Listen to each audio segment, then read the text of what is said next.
বল্টুর স্যার তাদেরকে বলল, তোমরা সবাই কালকে বাড়ির 3জন লোকের কাছ থেকে 3টা বিদেশি ফলের নাম শুনে খাতায় লিখে আনবা।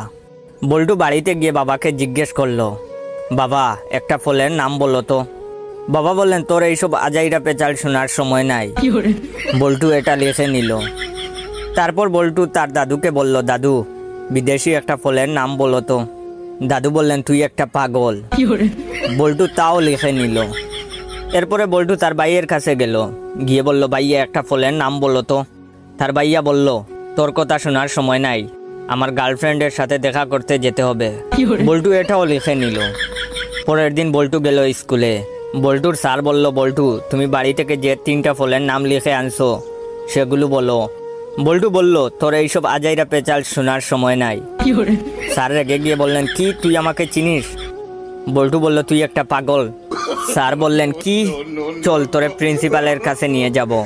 তখন বল্টু বলল, তোর কথা শোনার সময় নাই, আমার এখন আমার গার্লফ্রেন্ডের সাথে দেখা করতে যেতে হবে।